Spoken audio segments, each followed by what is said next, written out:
तो इसके पहले लेक्चर में हम लोगों ने इशू ऑफ शेयर्स बहुत ही डिटेल में रिवाइज किया था। Now we are discussing issue of debentures. तो बच्चों व्हाट इज डिबेंचर वो पहले समझना पड़ेगा। डिबेंचर इशू का प्रोसेस हमें समझना पड़ेगा एंड उसका अकाउंटिंग जो कि बिल्कुल सेम टू सेम है लाइक इशू ऑफ शेयर्स, वो भी हमें यहाँ पे डिस्कस करना पड़ेगा। ठीक है, तो what is a debenture, let us understand first. बच्चों अगर कंपनी को मार्केट से पैसे रेज करने हैं फॉर बिजनेस पर्पस तो दे हैव टू ऑप्शंस। एक तो वो शेयर्स इशू कर सकते हैं, या फिर वो डिबेंचर्स इशू कर सकते हैं। ठीक है, अब ध्यान से सुनना, शेयर्स और डिबेंचर्स में फर्क पहले समझ में आना चाहिए। शेयर्स जब हम इशू करते हैं तो जो व्यक्ति हमारे कंपनी के शेयर्स खरीदता है वो व्यक्ति हमारे कंपनी का ओनर बन जाता है। ओनर मतलब इसके राइट्स अलग है बच्चों, ओनर मतलब इसके राइट्स अलग है। तो जब भी कोई हमारे कंपनी के शेयर्स खरीदता है तो वो ओनर बन जाता है, मतलब उसको कंपनी के प्रॉफिट्स शेयर करने का अधिकार मिल जाता है। तो जितने शेयर्स वो होल्ड करेगा उतना प्रॉफिट उसको मिलेगा। Is it right? Whereas company को अगर पैसे चाहिए, कंपनी को अगर पैसे मार्केट से रेज करने हैं तो शेयर ही इशू करने हैं ऐसा कुछ नहीं है। Company can take a loan also. तो लोन लेना है तो हमें बैंक में जाना पड़ेगा, बराबर है। बट बैंक कभी कभार बिना प्रॉपर्टी मॉर्गेज किए लोन नहीं देती है, बिना प्रॉपर्टी मॉर्गेज किए लोन नहीं देती है, और बहुत सारा लोन भी नहीं देती है बैंक। उस केस में हम लोग पब्लिक के पास से पैसे जमा कर सकते हैं, पब्लिक के पास से पैसे मांग सकते हैं, and for that matter we have to issue debentures. बराबर है। तो डिबेंचर्स के राइट्स अलग है। Debentures are not owners of the company, they are loners of the company. इनका कंपनी के मैनेजमेंट में कोई इंटरेस्ट नहीं है, इन लोगों को बस कंपनी में पैसे इन्वेस्ट करने हैं और इंटरेस्ट कमाना है, और कंपनी का भी रिक्वायरमेंट सिंपल है, इनसे पैसे लेने हैं और इनको इंटरेस्ट देना है। तो बच्चों debentures are basically the borrowings of the company, they are the borrowings of the company. Total borrowing company को मान लो 10,000 करोड़ करना है, तो कंपनी क्या करती है, कोई एक अकेला इंसान 10,000 करोड़ कंट्रीब्यूट नहीं करेगा। तो कंपनी क्या करती है, 10,000 करोड़ को सिंपली एक यूनिट को 100 रुपए का बना देती है और कंपनी इसको टुकड़ों में बांट देती है। तो total borrowings of the company divided into number of small indivisible units of a fix amount. बच्चों शेयर्स की तरह ही है ये, बट इसके राइट्स अलग है और डिबेंचर के राइट्स अलग है।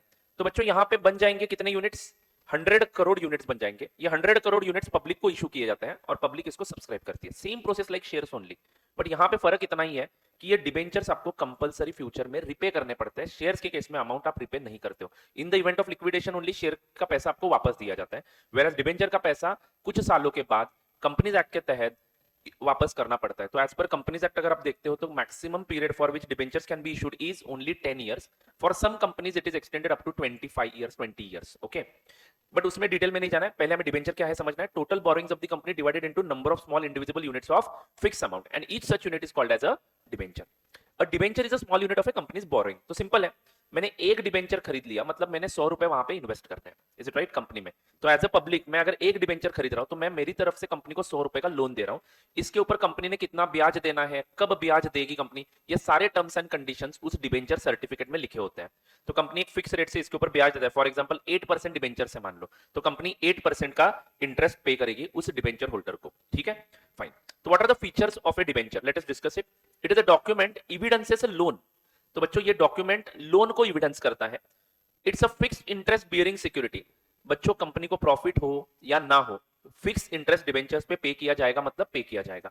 The original sum is repaid at a specified future date और it is converted into shares और अदर डिबेंचर्स। ये पहले ही जब इशू किया है ना तभी बताया जाता है। ठीक है, तो जो भी डिबेंचर्स का ओरिजिनल सम है, प्रिंसिपल सम है, वो कंपनी फ्यूचर में शेयर होल्डर्स को वापस करने का पहले ही कमिटमेंट दिया होता है, या फिर वापस नहीं कर रहे तो वो शेयर्स में कन्वर्ट करेंगे, ऐसा कमिटमेंट पहले ही बताया जाता है, बाद में नहीं, पहले ही ये सारी चीजें आपको बताई जाएगी। अगर आप लॉ की प्रोविजंस की बात करो तो section 71 of the companies act के अनुसार company can not issue irredeemable debentures. India में इररिडीमेबल डिबेंचर इशू करना अलाउड नहीं है, सभी के सभी डिबेंचर्स मस्ट बी रिडीमेबल। बच्चों जो यूनिट नंबर 6 हम डिस्कस करने वाले हैं that is about redemption of debenture. ठीक है, it can generally be brought और sold through stock exchange at a price above और बिलो इट्स फेस वैल्यू। ठीक है, this thing we will discuss now. No company shall issue debentures carrying any voting rights. तो India में voting rights वाले debenture issue करना मना है, यानी साफ साफ क्लियर है कि debenture holders are not the owners, they can not participate in decision making. Okay, also they are not allowed to share excess profits. उनको 8% का इंटरेस्ट अगर हमने कमिट किया है तो खाली उनको 8% का इंटरेस्ट ही देना है। They are not allowed to share profits, excess profits of the company. तो एक बार डिबेंचर होल्डर्स को 8% इंटरेस्ट दे दिया और मान लो कंपनी ने उसको देने के बावजूद भी कंपनी के पास बहुत सारा प्रॉफिट बचा है, तो बच्चों वो सारा प्रॉफिट बिलोंग करता है शेयर होल्डर्स को। ये फर्क होता है शेयर होल्डर होने में और डिबेंचर होल्डर होने में, ठीक है। तो let us understand what is the difference between debentures and shares. तो बच्चों debenture holders are creditors of the company where share holders are owners of the company.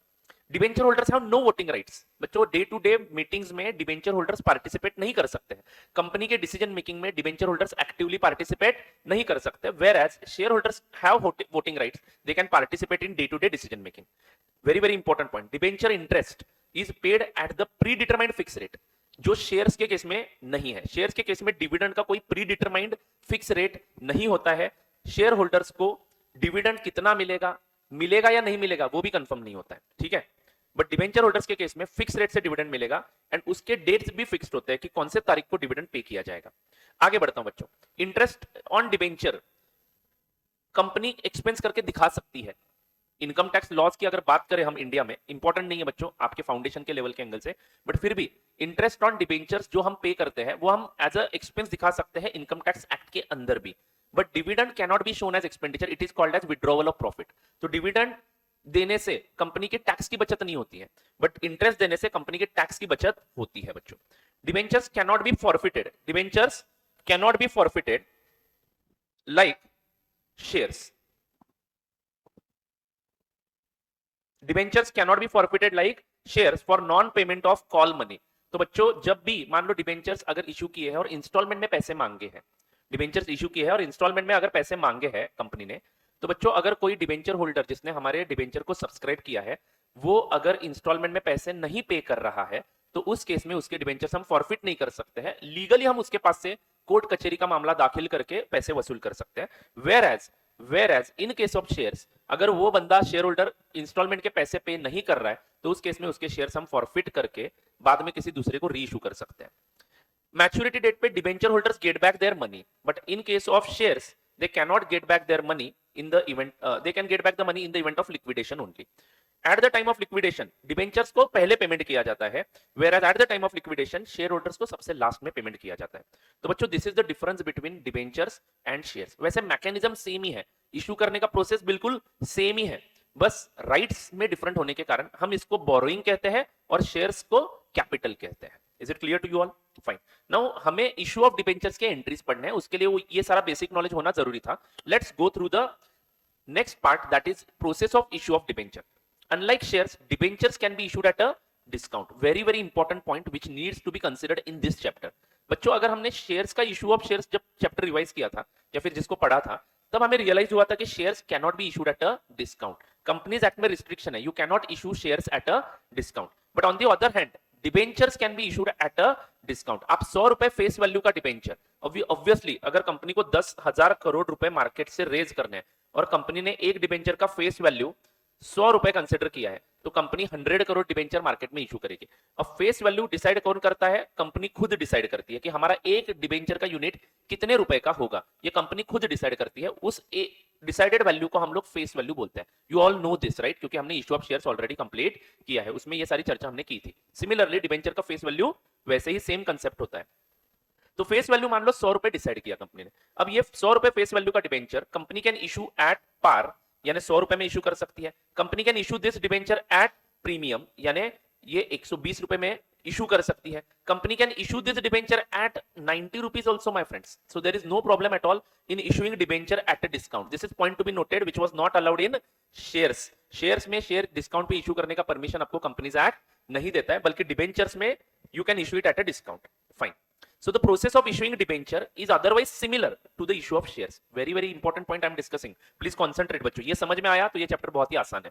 तो बच्चों सेम टू सेम प्रोसेस है। लाइक हम पहले prospectus issue करेंगे, then application money call करेंगे, applications आएंगे एप्लीकेशन मनी के साथ, फिर हम शेयर्स का या डिबेंचर्स का अलॉटमेंट कर देंगे, फिर अलॉटमेंट के बाद अलॉटमेंट कॉल करेंगे, फिर first call, second call, final call. Same process in issue of debentures also. Sir इसका मतलब अकाउंटिंग एंट्रीज भी सेम होंगी क्या? जी हाँ, and the accounting entries are also passed in the same manner similar to those of shares. तो sir इसको अलग से क्यों पढ़ना है? Simple. However, very very important point I'm discussing, please concentrate. An important additional feature in case of debenture is that they are redeemable after a specified period. As we have discussed earlier, कि debentures compulsory redeem करने पड़ते हैं, यानी debentures का पैसा debenture holders को वापस करना पड़ता है। Maximum period allowed by the companies act is 10 years. 10 years का पीरियड अलाउ किया है, बट उससे ज्यादा पीरियड कुछ कंपनियों के केस में दिया। अभी लॉ के प्रोविजंस में डिटेल में जाने की जरूरत नहीं है, बट चलो 10 साल मैक्सिमम पीरियड कंपनीज ने मेजोरिटी कंपनीज को दिया है। तो बच्चों मुझे बताओ 10 साल में पैसे वापस करने पड़ेंगे कि नहीं? तो कंपनी ने पहले ही इशू करते समय ही बताना होता है कि ये पैसे आप वापस कब करोगे। ओके, तो बच्चों स्पेसिफाइड पीरियड के बाद डिबेंचर्स रिडीम करने ही पड़ते हैं। तो कुछ कंपनियां 5 सालों के लिए डिबेंचर इशू करती है, कुछ कंपनियां 8 सालों के लिए डिबेंचर इशू करती है। वो पहले से डिसाइडेड होता है, जब इशू करते हो तभी आपको बताना पड़ता है कि इसका रिडम्पशन कब करोगे एंड कौन से वैल्यू से करोगे। Eight the time of redemption, I repeat, and कौन से वैल्यू से करोगे। Eight the time of redemption debentures में बी रिडीम्ड एट पार। तो बच्चों 100 रुपए के वैल्यू के कंपैरिजन में आप 100 रुपए का डिबेंचर 100 रुपए में इशू कर सकते हो। आप 100 रुपए का डिबेंचर एट प्रीमियम यानी 120 में इशू कर रिडीम कर सकते हो। सॉरी, इशू नहीं बोलना है, रिडीम बोलना है। यानी 5 साल के लिए डिबेंचर अगर इशू करने हैं तो 5 साल के बाद मैं डिबेंचर के 100 रुपए का एक यूनिट 100 रुपए में रिडीम कर सकता हूं। पहले ही बताना पड़ता है, ये 120 में भी रिडीम कर सकता हूं, या फिर मैं उसको 90 रुपीज में भी रिडीम कर सकता हूं। बट बच्चों ये सिनारियो बहुत ही रेयर है। Nobody will purchase your debenture if you are redeeming at a discount. Like I am saying this, आप आज मेरा 100 रुपए का डिबेंचर 100 रुपए में खरीद लो, मैं आपको फ्यूचर में 90 रुपीज वापस करूंगा। This is not going to work. Nobody will purchase your debenture. Is it right? तो बच्चों ये रेयर सिचुएशन है। Redemption of debenture can be done at a discount, but nobody will follow this path. Why? Because it is sending a negative sense, right? Negative vibe यहाँ पे send हो रही है। कौन सी? हम आपको 100 रुपए देंगे कंपनी को और कंपनी वापस 90 रुपीज देगा, वो भी 5 साल के बाद। ये कौन सा डील हुआ? ज्यादा पैसे दिए तो I will be interested in that. Like मैं आज 100 रुपए दे रहा हूँ, कंपनी 5 साल के लिए ब्याज दे रही है और उसके बाद कंपनी उसको 120 में रिडीम कर रही है। अच्छा, ये I will be interested in such schemes because मुझे पैसे ज्यादा मिल रहे हैं। मेरे पैसे कम होकर मिल रहे हैं, तो why should I purchase the debenture? मैं पहली दफा परचेस ही नहीं करूंगा। मैंने आपको रिपीटेडली बोला है बच्चों कि ये रिडम्पशन के सारे टर्म्स जब डिबेंचर इशू हो रहे हैं तभी बताने पड़ते हैं कंपनी को। ये बात दिमाग में पहले पक्का क्लियर करो। चलो, तो आई होप आप लोगों को समझ में आ चुका है। नाउ प्लीज यहाँ पे कॉन्सेंट्रेट करना। मैं एक ही डिबेंचर इशू करने की बात करूंगा पूरे इस रिवीजन लेक्चर में। ओके, तो मान लो कंपनी का एक डिबेंचर 100 रुपए की फेस वैल्यू रखता है और कंपनी एक ही डिबेंचर मार्केट में इशू कर रही है।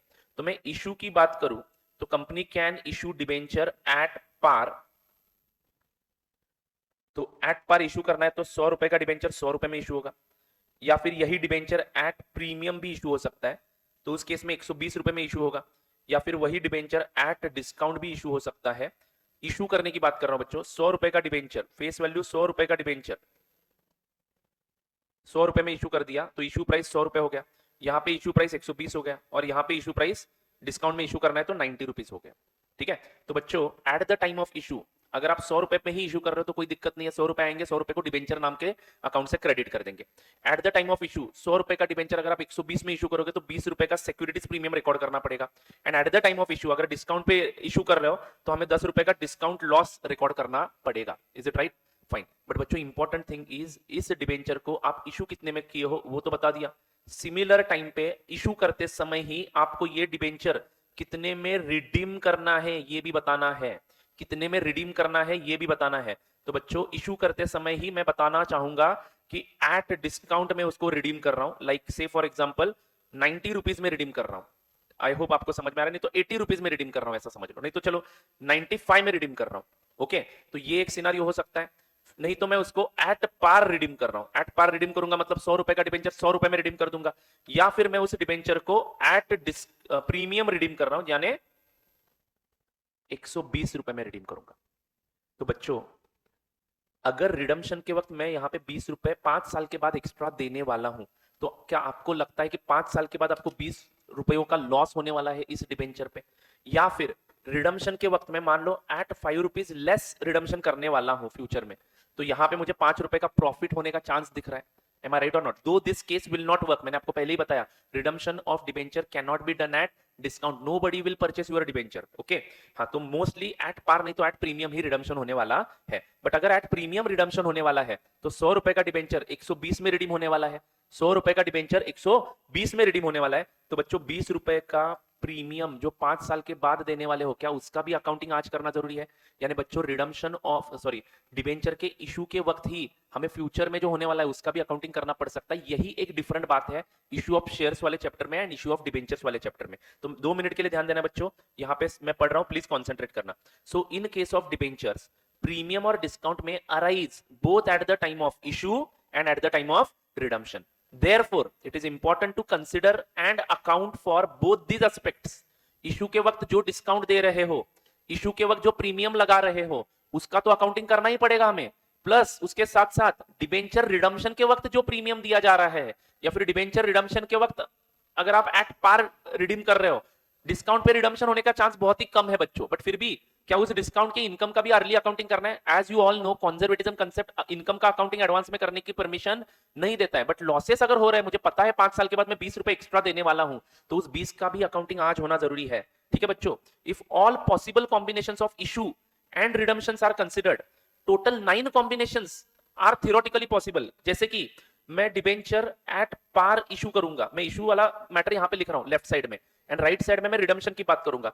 तो मैं रिडम्पशन एट पार कर सकता हूं, रिडम्पशन एट डिस्काउंट कर सकता हूं, रिडम्पशन एट प्रीमियम भी कर सकता हूं। तो यहां पे 3 केसेस हो गए बच्चों, टोटल 9 कॉम्बिनेशन यहां पे बन रहे। देखो, इशू एट डिस्काउंट अगर किया है मैंने, तो रिडम्पशन एट पार हो सकता है, रिडम्पशन एट प्रीमियम हो सकता है, रिडम्पशन एट डिस्काउंट हो सकता है बच्चों। Is it right?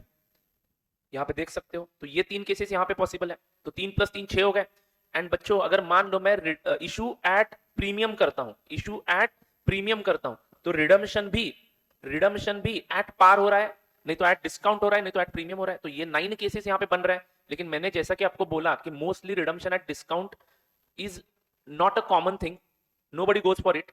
तो ये 3 केसेस अगर हम हमारे पढ़ाई से एलिमिनेट करते हैं, तो टोटल हमें 6 केसेस समझने हैं। ओके, टोटल हमें 6 केसेस समझने हैं, जिसमें से पहला केस है debenture issued at par, redeemed at par. दूसरा केस होगा debenture issued at par, redeemed at premium. तीसरा केस होगा debenture issued at discount, redemption at par, debenture issued at discount, redemption at premium, debenture issued at premium, redemption at par. ये भी थोड़ा मुश्किल case है, क्योंकि मैं 120 में इशू किया हुआ डिबेंचर बाद में 100 में रिडीम करूंगा, तो nobody will buy this debenture, but anyway this we have to study. And debenture issued at premium and redeemed at par. तो कुल मिला के ये 6 केसेस हमें यहां पे पढ़ने हैं। ओके बच्चों, तो यहां पे अगर मैं देखूं तो only 6 practical situations are usually discussed and studied in details. तो वो 6 प्रैक्टिकल सिचुएशन जो अभी मैंने डिस्कस किए, वो सारे के सारे यहां पे लिखे हैं। एक नोट लिखा है बच्चों, redemption at discount may be a rare circumstances in a practical life. तो प्रैक्टिकल लाइफ में redemption of debenture at discount कभी हम देखेंगे नहीं। चलो आगे बढ़ते हैं। आई होप बच्चों अभी तक की सारी बातें क्लियर हो चुकी है। चलो फटाफट कमेंट बॉक्स में बता दो कि क्या आपको कोई यहां पे डाउट है। केस 1, चलो एक एक केस डिस्कस करते हैं। Debenture issued at par, redeemable at par. तो बच्चों मैंने एग्जांपल में यहां पे एक ही डिबेंचर इशू करने का एग्जांपल लिया है, सो दैट आप इस चीज को समझ पाओ। Company issued 1 debenture, 10% debenture. तो बच्चों इंटरेस्ट रेट अभी डिस्कस नहीं करेंगे, इंटरेस्ट का मैटर जो है वो बाद में डिस्कस करेंगे। कंपनी इशूड 1 डिबेंचर जिसका फेस वैल्यू 100 रुपए है एंड इशू प्राइस 100 रुपए है। कंपनी इशूड 1 डिबेंचर जिसका फेस वैल्यू 100 रुपए है और इशू प्राइस भी 100 रुपए है। Redeemable after 5 years at ₹100। देखा बच्चों, जब कंपनी ने डिबेंचर इशू किए हैं तभी कंपनी बता रही है कि हम इसको 5 साल के बाद रिडीम करने वाले हैं एट ₹100। मतलब ये सिचुएशन है इशूड एट पार वाला एंड रिडीमेबल एट पार वाला। Issued at par, redeemable at par. तो इशू करते समय ही देखना है कि क्या रिडम्पशन के वक्त कोई एक्स्ट्रा अमाउंट मैं पे कर रहा हूं। Answer is no. इशू करते समय ही देखना है क्या रिडम्पशन के वक्त मैं कोई एक्स्ट्रा अमाउंट पे कर रहा हूं, क्या फ्यूचर में मुझे कोई लॉस हो रहा है। तो कंजर्वेटिज्म कंसेप्ट सिर्फ फ्यूचर में होने वाले लॉस को रिकॉर्ड करने की बात करता है। तो मैं रिडम्पशन के वक्त कोई भी लॉस इनकर नहीं कर रहा हूं, इशू के वक्त भी कोई लॉस इनकर नहीं कर रहा हूं। इशू के वक्त मुझे कोई प्रॉफिट हो रहा है नहीं, क्योंकि इशू के वक्त अगर आपको प्रॉफिट हो रहा है तो वो आपको रिकॉर्ड करना पड़ेगा, because it is actual profit, not a profit in future. 100 रुपए का डिबेंचर आपने आज 120 में इशू किया, तो आप उसको 120 रुपए रिसीव जरूर करोगे, लेकिन बुक्स में लाइबिलिटी 100 के ही दिखाने वाले हो डिबेंचर के नाम से। तो बेटा वहां पे 20 रुपए का फायदा होता है जो सिक्योरिटीज प्रीमियम को आज ही डालना है, क्योंकि ये रियलाइज प्रॉफिट है। हाँ, रिडम्पशन के वक्त मान लो मैं रिडम्पशन कर रहा हूं एट डिस्काउंट, तो मुझे 100 रुपए के बदले 95 रुपीज ही रिपे करने हैं, तो 5 रुपए का फायदा जरूर हो रहा है, लेकिन वो फायदा मैं रिकॉर्ड करने नहीं जाऊंगा, क्योंकि कंजर्वेटिज्म कंसेप्ट अलाउ ही नहीं करता है फ्यूचर में होने वाले फायदे को रिकॉर्ड करने के लिए। खैर वो बाद में डिस्कस करते हैं। चलो let's discuss this issued at par and redeemable at par. तो बच्चों 100 रुपए का डिबेंचर इशू किया, 100 रुपए में। तो जब आप डिबेंचर के एप्लीकेशन रिसीव करोगे, तो मैं इस सभी एग्जांपल्स में एज्यूम कर रहा हूं कि मुझे सबका सब पैसा एप्लीकेशन के साथ ही मिला है। तो बच्चों पहली एंट्री होगी bank account debit 100 rupees to 10% debenture application account 100 rupees. एक ही डिबेंचर इशू कर रहा हूं। अगर मान लो 10,000 डिबेंचर इशू होते हैं तो 10,000 इंटू 100 करना है। Is it right? फाइन। तो एप्लीकेशन के 100 रुपए मिल गए। इमीडिएटली चलो अलॉटमेंट करेंगे। अभी यहाँ पे भी वो सारे कंसेप्ट है बच्चों। कौन से? एप्लीकेशन के बाद आपका इशू जो है वो फुल सब्सक्राइब हो सकता है, या फिर अंडर सब्सक्राइब हो सकता है, या फिर ओवर सब्सक्राइब हो सकता है। ओवर सब्सक्रिप्शन के केस में रिजेक्शन कर देना है। अंडर सब्सक्रिप्शन के केस में जिसने डिबेंचर्स अप्लाई किए हैं उनको डिबेंचर इशू कर देने हैं। एंड फुल सब्सक्रिप्शन के केस में सबको डिबेंचर देना है। Same concept like shares, issue of shares. चलो यहाँ पे मैं मानता हूं फुल सब्सक्रिप्शन हुआ है, तो 10% debenture application account debit to 10% debenture account. ये 100 रुपए जो मिले हैं वो पूरे के पूरे डिबेंचर के ही है। तो डिबेंचर ऑलवेज रिकॉर्ड करना है हमें फेस वैल्यू पे 100 रुपीज में। तो बच्चों हो गया accounting of issue of debenture. तो journal entry at the redemption of 5th year. अभी देखो बच्चों, अगर मैं यहाँ पे बैलेंस शीट ड्रॉ करूं कंपनी की, तो यहाँ पे टी फॉर्मेट में बैलेंस शीट बना रहा हूं। बैंक में आ गए 100 रुपए एंड कंपनी का share holding fund, share holders fund balance sheet में अलग से दिख रहा होगा। यहाँ पे शेयर कैपिटल वगैरह, प्रेफरेंस शेयर कैपिटल, फिर रिजर्व्स एंड सरप्लस, ये सब टाइटल दिख रहे होंगे। और उसके बाद कंपनी ने सेकंड हेड जो बनाना है that is long term borrowing. Long term borrowing, non current liabilities में लॉन्ग टर्म बोरोइंग नाम से एक हेड बनाएंगे, जिसमें ये 10% डिबेंचर्स दिख जाएंगे। कितने रुपए के? 100 रुपीज के, लाइबिलिटी साइड में। ओके बच्चों, लाइबिलिटी साइड में 100 रुपए का ये डिबेंचर दिख जाएगा। क्लियर? फाइन। अब 5 साल तक ये अमाउंट ऐसी ही रहेगी बच्चों बैलेंस शीट में। 5वें साल के एंड में ये लाइबिलिटी पे करने का समय आ जाएगा। और अब 100 रुपए का डिबेंचर कितने में रिडीम करने का प्रॉमिस कर दिए थे? 100 रुपए में ही रिडीम करने वाले थे। तो बिंदास एंट्री मार दो, 10% debentures account debit to bank account. Mostly ये एंट्री आपको पूछा नहीं जाता है प्रैक्टिकल क्वेश्चंस में। आपको इशू ऑफ डिबेंचर्स के ही एंट्री करने हैं। रिडम्पशन ऑफ डिबेंचर की एंट्री हम कहां पे देखेंगे बच्चों? 6th यूनिट में। बट फिर भी वो थोड़ा सा अभी डिस्कस करना जरूरी है in order to understand the next accounting treatments. I hope it is clear. आगे बढ़ता हूं बच्चों। सेकंड केस है डिबेंचर इशूड एट डिस्काउंट। यानी 100 रुपए का डिबेंचर मैं 90 रुपीज में इशू करूंगा। 100 रुपए का डिबेंचर मैं 90 रुपीज में इशू करूंगा। 100 रुपए का डिबेंचर मैं 90 रुपीज में इशू करूंगा एंड रिडीम करूंगा एट रुपीज 100। यानी इशू करते समय मैं 10 का डिस्काउंट दे रहा हूं, तो नुकसान हो रहा है 10 रुपए का, आप भी रिकॉर्ड करना पड़ेगा। एंड रिडम्पशन 100 रुपए पे ही कर रहा हूं, तो बच्चों उसमें कोई नुकसान नहीं है। 100 रुपए का डिबेंचर 100 में रिडीम कर रहा हूं, तो इशू के वक्त जो डिस्काउंट है उतना ही हमें रिकॉर्ड करना है। एप्लीकेशन मनी मिले बच्चों, फुल सब्सक्रिप्शन हुआ, बैंक अकाउंट डेबिट, बैंक में आएगा 90 रुपीज बच्चों to equity debentures application account 90 rupees, क्योंकि मैंने 100 रुपए का डिबेंचर कितने में दे दिया? 90 रुपीज में इशू कर दिया। तो बच्चों फेस वैल्यू पे ही डिबेंचर रिकॉर्ड करना है। बैंक में आए 90 रुपीज जो डिबेंचर एप्लीकेशन को क्रेडिट कर दिए। Is it right? तो अगर मैं अभी आपका बैलेंस शीट बना दूं, तो यहाँ पे आपको बैंक में 90 रुपीज का बैलेंस दिखेगा and debenture application account 90 rupees का क्रेडिट बैलेंस दिखाएगा। अब ये डिबेंचर एप्लीकेशन को हम अलॉटमेंट में कन्वर्ट कर देते हैं। तो 10% debenture application account debit 90 rupees to 10% debentures account 100 rupees ही करना पड़ेगा, because debenture is always recorded in the books at face value. I hope आप लोगों को समझ में आ चुका है। हाँ जी बच्चों।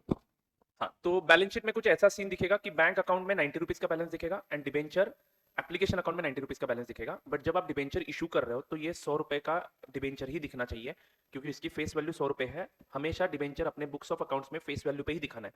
तो बच्चों bank account debenture application account में अलॉटमेंट के वक्त 90 रुपीज से डेबिट तो कर दूंगा, लेकिन क्रेडिट कौन सा अकाउंट करना है? 10% डिबेंचर, और वो 100 पे ही क्रेडिट करना है। तो जो फ्यूचर में, मतलब इनडायरेक्टली आप 90 रुपीज आप आज रिसीव कर रहे हो और 100 रुपए फ्यूचर में वापस देने आपको। एंड आप देख भी रहे हो कि फ्यूचर में 5 साल के बाद ये डिबेंचर आप 100 रुपए पे रिडीम करने वाले हो। इसका मतलब 10 का नुकसान ऑलरेडी आपको हो चुका है, जो आज रिकॉर्ड करना जरूरी है। तो इसको कौन से अकाउंट में डाल देना है? Discount on issue of debenture account में डेबिट कर देना है। Discount on issue of debenture account में डेबिट कर देना है। ठीक है बच्चों, फाइन। तो एंट्री होगी 10% debenture application account 90 rupees, discount on issue of debenture account 10 to 10% debenture account 100 rupees. Fine. अब 5 साल के बाद 100 रुपए का ये लाइबिलिटी अभी आपके बैलेंस शीट में थोड़ा सा चेंज होगा। बैंक में 90 रुपीज आएंगे और 100 रुपए का आप डिबेंचर दिखाओगे, 10% डिबेंचर 100 रुपए का। और ध्यान से सुनना, 10 रुपीज को आप रिजर्व्स एंड सरप्लस में loss on issue of debenture, नहीं कौन सा, discount on issue of debenture. मैं बैलेंस शीट यहां पे ड्रॉ करता हूं सो दैट जरा अच्छे से लिख पाऊं।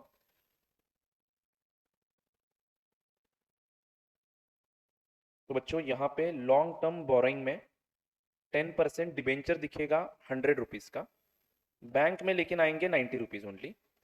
तो मैं रिजर्व एंड सरप्लस इसकी बात कर रहा हूं, इसमें discount on issue of debenture, जिसको डेबिट बैलेंस है, जिसको डेबिट बैलेंस है, can you see it here, ये डेबिट बैलेंस है बच्चों। ये डेबिट बैलेंस मैं दिखाऊंगा मेरे बैलेंस शीट में रिजर्व एंड सरप्लस में, यानी लाइबिलिटी साइड में। लाइबिलिटी साइड में डेबिट बैलेंस मतलब, लाइबिलिटी साइड में डेबिट बैलेंस मतलब यहां पे निगेटिव फिगर कितना 10।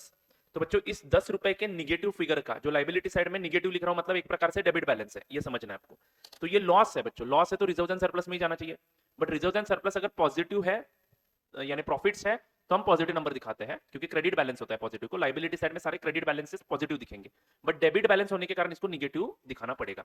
अब इसका अकाउंटिंग कैसे करना है आगे जाके, क्या ये बैलेंस 5 साल 6 साल 10 साल के लिए ऐसे ही रहेगी? नहीं बच्चों, इसको 5 साल में हमें जीरो करना होता है, जो आगे जाके डिस्कस करेंगे। तो फिलहाल आपको बैलेंस शीट का प्रेजेंटेशन समझ में आया क्या? तो यहाँ पे 90 रुपीज से आपका बैलेंस शीट टैली हो जाएगा। ठीक है, चलो आगे बढ़ते हैं। तो 5वें साल के बाद जब 100 रुपए देने का समय आएगा तो हम सिंपल एंट्री मार देंगे, ये लाइबिलिटी को जीरो कर देंगे और बैंक अकाउंट से 100 रुपए पे कर देंगे। तो जो 5वें साल होने वाला नुकसान था ना, वो आपने पहले ही इशू के वक्त रिकॉर्ड कर लिया है, कंजर्वेटिज्म, सिंपल। चलो आगे बढ़ते हैं बच्चों। Case 3, debenture issued at premium and redeemable at par. तो debenture issued at premium and redeemable at par. तो एग्जांपल मैं यहां पे पढ़ रहा हूं, ध्यान देना। वन डिबेंचर इशू किया है, 100 रुपए फेस वैल्यू है, 100 रुपए फेस वैल्यू है, इशू प्राइस 120 रुपए है, यानी इशू करते समय आपको 20 रुपए का फायदा हो रहा है। तो आपको ये फायदा सिक्योरिटीज प्रीमियम अकाउंट को डालना है। पहली एंट्री पैसे मिलने की, bank account debit to debenture application account, मिलेंगे कितने 120 रुपए। ओके, फिर इस 120 रुपए को आप क्रेडिट कैसे करोगे? डिबेंचर एप्लीकेशन अकाउंट डेबिट 120 रुपए टू डिबेंचर, हमेशा 100 रुपए पे, always at face value. And extra amount जो मिला वो आपका प्रॉफिट हो गया बच्चों, 20 रुपए का प्रॉफिट दिखा दिया। तो अगर मैं अभी इस एंट्री के बेसिस पे बैलेंस शीट बनाऊं तो रिजर्व एंड सरप्लस में सिक्योरिटीज प्रीमियम 20 का दिखेगा, 10% डिबेंचर 100 रुपए का दिखेगा, एंड बैंक अकाउंट में 120 रुपए आ जाएंगे। अब 5 साल के बाद, 5 साल के बाद ये 100 रुपए हमें वापस करने पड़ेंगे। ये 5 साल के बाद 100 रुपए वापस करने पड़ेंगे बच्चों। तो उस केस में 100 रुपए वापस करने की एंट्री क्या करेंगे? 10% debentures account debit, 10% debentures account debit to bank account. तो हो गया ये बैलेंस जीरो। 5 साल के बाद ये रिडीम हो जाएंगे, जीरो हो जाएंगे, खत्म। Is it clear? तो बच्चों सिंपल है। यहाँ पे एक नोट लिखा है, if issue money is received in instalment. तो बच्चों जो शेयर का इशू प्राइस है हमारा यहाँ पे 120 रुपए है। मान लो इस 120 रुपए में से हमने एप्लीकेशन के वक्त 30 रुपए मांगे होते, अलॉटमेंट के वक्त 50 रुपए मांगे होते, और first call and final call के वक्त 40 रुपए मांगे होते। और क्वेश्चन अगर साइलेंट है, if no information is given about the inclusion of securities premium, question अगर साइलेंट है तो हमेशा हमें क्या मानना है? It is assume that securities premium is payable along with the allotment call. तो जब हम ये 50 रुपए का कॉल करेंगे तब हम सिक्योरिटीज प्रीमियम अकाउंट को क्रेडिट करेंगे। Is it clear to you all? Application call में कभी भी सिक्योरिटीज प्रीमियम होता है ऐसा नहीं मानेंगे अगर क्वेश्चन साइलेंट है। तो क्वेश्चन में ही बोला है कि एप्लीकेशन कॉल में ही सिक्योरिटीज प्रीमियम का पैसा इंक्लूडेड है, तो उस केस में सिक्योरिटीज प्रीमियम को हम लोग एप्लीकेशन के वक्त रिसीव करेंगे एंड अलॉटमेंट करने के एंट्री में क्रेडिट करेंगे सिक्योरिटीज प्रीमियम अकाउंट को। बट अगर अलॉटमेंट कॉल करते समय सिक्योरिटीज प्रीमियम मांग रहे हो तो अलॉटमेंट कॉल के एंट्री में सिक्योरिटीज प्रीमियम क्रेडिट होगा। चलो आगे बढ़ते हैं। Case 4, debenture issued at par. 100 रुपए का डिबेंचर 100 रुपए में इशू करेंगे, बट रिडीमेबल एट प्रीमियम। बच्चों 5 साल के बाद प्रीमियम देना है, अब जरा दिमाग लगाना पड़ेगा यहाँ पे। ठीक है, तो मैं ये बैलेंस शीट यहाँ पे क्लियर कर देता हूं। ठीक है, चलो शैल वी प्रोसीड। तो डिबेंचर इशूड एट पार है बच्चों, इशूड एट पार है मतलब 100 रुपए का डिबेंचर आप कितने में इशू कर रहे हो? 100 रुपए में। तो at the time of issue no profit no loss, but future में 5 साल बाद 120 में रिपे करोगे, रिडीम करोगे, इसका मतलब फ्यूचर में 20 रुपए का नुकसान हो रहा है आपको, तो वो भी आज आपको रिकॉर्ड करना पड़ेगा, वो भी आपको आज रिकॉर्ड करना पड़ेगा। तो बच्चों प्रूडेंस कंसेप्ट बोलता है या फिर कंजर्वेटिज्म कंसेप्ट बोलता है कि अगर आपको फ्यूचर में लॉस होने वाला है और अगर आपको पहले से उसके बारे में थोड़ी सी जानकारी है तो बच्चों वो लॉस बेझिझक अपने बुक्स में रिकॉर्ड करो। ठीक है, तो इस बार हमें ये 20 का लॉस भी रिकॉर्ड करना है। तो बच्चों जब मैं एप्लीकेशन रिसीव करूंगा तब मेरे को पैसे कितने मिलेंगे? Bank account debit to 10% debenture application account, 100 rupees ही मिलेंगे क्योंकि इशू प्राइस 100 रुपए ही है, फेस वैल्यू भी 100 रुपए है। तो बच्चों एक्चुअली जब मैं डिबेंचर अलॉट करूंगा तो डिबेंचर एप्लीकेशन अकाउंट को डेबिट करूंगा 100 रुपए से to 10% debenture account 90 rupees, sorry 90 नहीं 100 रुपीज ही होगा। तो ये एंट्री किया तो इनफ है, बट बच्चों इसके साथ साथ आप लोगों को और एक एंट्री करनी है। जो 20 रुपए का लॉस आपको 5 साल के बाद होना है वो आज ही रिकॉर्ड करना है। तो मुझे एंट्री मारनी है loss on issue of debenture. Sir लेकिन ये तो रिडम्पशन के वक्त लॉस हो रहा है, फिर भी हम लोग अकाउंट का नाम ऐसे ही यूज करेंगे जो हम इशू के वक्त रिकॉर्ड कर रहे हैं ना लॉस। तो loss on issue of debenture, issue करते समय हमें पता है कि 20 रुपए नुकसान में फ्यूचर में हम इसका रिडम्पशन करने वाले हैं। तो loss on issue of debenture account debit ₹20 to premium payable on redemption of debenture. तो ये अकाउंट आपको क्रेडिट करना है। तो एक नया अकाउंट क्रेडिट करना है जो क्रेडिट बैलेंस दिखाएगा, क्योंकि फ्यूचर में 5वें साल में हमें 120 पे करना है। बट हमारे बैलेंस शीट को अगर आप देखते हो, अभी मैं इन एंट्रीज के हिसाब से बैलेंस शीट बनाता हूं बच्चों, यहाँ पे ध्यान देना, इन एंट्रीज के हिसाब से, नहीं तो ऊपर बनाया है, इन एंट्रीज के हिसाब से उसमें इफेक्ट देता हूं।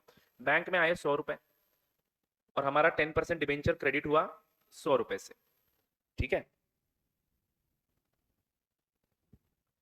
और रिजर्व एंड सरप्लस में loss on issue of debenture ₹20 का डेबिट बैलेंस दिखा रहा है। Similarly premium payable on redemption of debenture, ₹20 का क्रेडिट बैलेंस दिखा रहा है। तो टेक्निकली ये जीरो ही हो गया एक प्रकार से। ये एंट्री सिर्फ एक प्रोविजन की एंट्री है बच्चों। तो डेबिट बैलेंस भी ₹20 का आ रहा है एंड क्रेडिट बैलेंस भी ₹20 का आ रहा है। तो दोनों की टोटल जीरो इफेक्ट ही दे रही है एक प्रकार से। बट बच्चों ये दोनों खाते अलग अलग ही रखने हैं हमें, इन दोनों खातों का ट्रीटमेंट अलग अलग है, ठीक है। अब 5 साल के बाद जब रिडम्पशन करने का समय आएगा तो पेमेंट तो एक्चुअली मुझे 120 का करना पड़ेगा, बट मेरे बुक्स में डिबेंचर नाम की लायबिलिटी कितने की दिख रही है? सिर्फ ₹100 की दिख रही है। तो 10% डिबेंचर अकाउंट डेबिट ₹100। बचा हुआ अमाउंट कौन से खाते को डेबिट करना है? तो बच्चों 5वें साल के बाद ही डायरेक्टली ये खाता जीरो कर देना है। तो ये खाता डेबिट हो जाएगा जिसको क्रेडिट बैलेंस है। तो premium payable on redemption of debenture account debit ₹20 उस वक्त होगा एंड बैंक अकाउंट क्रेडिट होगा उस वक्त 20। यानी मैंने एक प्रकार से जब इशू किया तभी मैंने ये लाइबिलिटी क्रिएट करके रख दी और उतना डेबिट इस लॉस अकाउंट में लाया। अब इसमें से थोड़ा थोड़ा डेबिट हम P&L को ट्रांसफर करते हैं 5 सालों में, उसकी ट्रीटमेंट हम लोग बाद में डिस्कस करने वाले हैं। तो discount on issue of debentures जो at the time of issue of debenture दिया जाता है उसको डिस्काउंट बोलेंगे, एंड जो रिडम्पशन के वक्त एक्स्ट्रा प्रीमियम पे कर रहे हो उसको loss on issue of debenture के नाम से खर्चा दिखाएंगे। तो ये discount on issue of debenture and loss on issue of debenture, इन दोनों का अकाउंटिंग ट्रीटमेंट बिल्कुल उसी तरीके से करना है जैसे हम आगे जाके डिस्कस करेंगे। नेक्स्ट थिंग यहां पे पढ़ रहा हूं, प्लीज ध्यान देना वापस से। Debenture issued at par and redeemable at premium.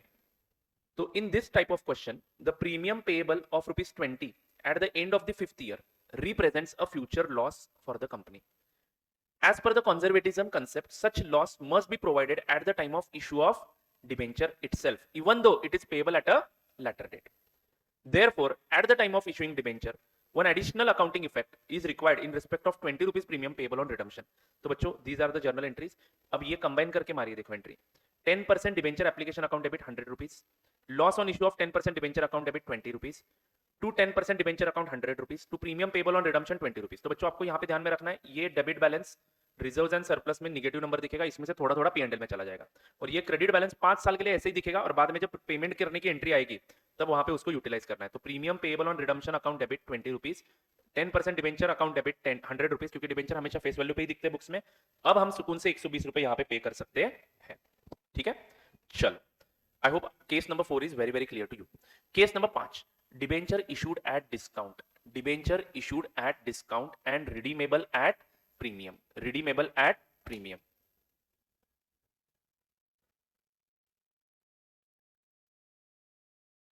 हाँ, debenture issued at discount, redeemable at premium. बच्चों यहाँ पे ध्यान से सुनो, इशू के वक्त भी डिस्काउंट दे रहा है एंड प्रीमियम भी पे कर रहे हैं रिडम्पशन के वक्त। Let's take example, company issued 10% debenture, face value ₹100, issue price ₹90।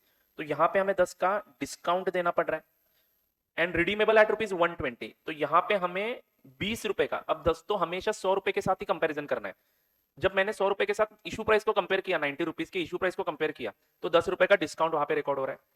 तो डिबेंचर तो मैं ₹100 में ही दिखाऊंगा बुक्स में, भले मुझे ₹90 मिले, मैं ₹100 में ही दिखाऊंगा, 10 का लॉस अभी के अभी दिखा दूंगा इशू करते समय दिया हुआ डिस्काउंट करके। बट ये ₹100 का डिबेंचर 5 साल के बाद 120 में पे होगा, तो वहां पे भी 20 का नुकसान हो रहा है। 120 को 100 के साथ कंपेयर करना है। टेक्निकली मैं ₹90 रिसीव कर रहा हूं और ₹120 पे कर रहा हूं, यानी 30 का नुकसान हो रहा है। लेकिन इस 30 के नुकसान में से 10 का नुकसान मैं discount on issue of debenture मान रहा हूं एंड ₹20 का नुकसान loss on issue of debenture मान रहा हूं, जो कि रिडम्पशन के वक्त पे करना है मुझे। आई होप इट इज क्लियर, ठीक है। तो बच्चों यहां पे भी एंट्री करने एकदम आसान है। जब हम इशू करेंगे तब हमें सामने वाला व्यक्ति सिर्फ ₹90 देगा। तो bank account debit 90 to 10% debenture application account ₹90, ये एंट्री होगी। लेटर ऑन जब अलॉटमेंट करूंगा, debenture application account debit 90, discount on issue of debentures 10, loss on issue of debenture, ये भी रिकॉर्ड करना है क्योंकि at the time of issue ही ये लॉस हम डेबिट करते हैं, 20 रुपीज। टू, 10% डिबेंचर्स, हमेशा 100 रुपीज पे दिखाने हैं। To, premium payable on redemption of debenture, 20 rupees. तो बच्चों ये हो गई क्रेडिट की टोटल 120 और ये हो गई डेबिट की टोटल 120। बैलेंस शीट में चर्चा करते हैं कि ये सब कैसे दिखेगा। तो बच्चों बैंक में आएंगे कितने, 90 रुपीज ही आएंगे। रिजर्व एंड सरप्लस में डिस्काउंट ऑन इशू दिखेगा -10 एंड लॉस दिखेगा -20, ठीक है। एंड डिबेंचर दिख जाएंगे, सॉरी और एक अकाउंट दिखेगा, प्रीमियम भी दिखेगा, premium on redemption of debenture +20 दिखेगा क्योंकि ये क्रेडिट बैलेंस है, ठीक है। तो टेक्निकली रिजर्व्स की टोटल अगर मैं इन तीनों आइटम्स की निकालूं तो it will be -10 only and debenture दिख जाएंगे 100 रुपए के, ठीक है। तो this will be your balance sheet after the issue of debenture. अब जब रिडम्पशन करने जाओगे, जब आप रिडम्पशन करने जाओगे तब बच्चों, तब क्या होगा, रिडम्पशन करने जाओगे तब क्या होगा, 10% डिबेंचर अकाउंट डेबिट करूंगा मैं 100 रुपए से, लेकिन पेमेंट तो मैं करूंगा 120 का क्योंकि debentures are redeemable at 120 rupees. तो इस सिचुएशन में लॉस, सॉरी प्रीमियम जो आपने यहाँ पे क्रेडिट बैलेंस रखा था ये डेबिट हो जाएगा। तो ये premium on redemption of debenture 20 rupees debit कर दूंगा। अब ध्यान से सुनना मेरे प्यारे बच्चों, ये लॉस एंड ये डिस्काउंट अकाउंट से कैसे डील करना है वो हम कुछ मिनट्स के बाद देखने वाले हैं, ठीक है। उसका अलग से डिस्कशन करेंगे। इसको हम धीरे धीरे P&L को भेजते जाते हैं और 5 सालों में इसको 0 कर देते हैं, ये आपको भी पता है, बट चलो उसकी चर्चा हम बाद में करेंगे। नेक्स्ट, तो ये सिचुएशन भी समझ में आ गया, फाइन। क्वेश्चन नंबर 5, तो बच्चों ये क्वेश्चन रिवाइज करना जरूरी है मेरे हिसाब से in order to understand this situation only, बाकी तो सब आसानी से आपको समझ में आ चुका है, बस ये वाला सिचुएशन आपको अच्छे से समझना पड़ेगा।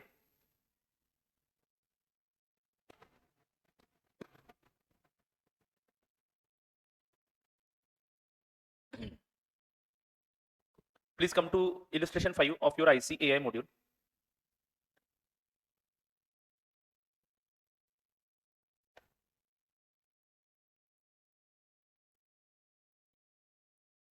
हाँ जी, Agrotech Limited issued 150 lakh 9% debentures of rupees 100 each at a discount of 6%, redeemable at a premium of 5% after 3 years.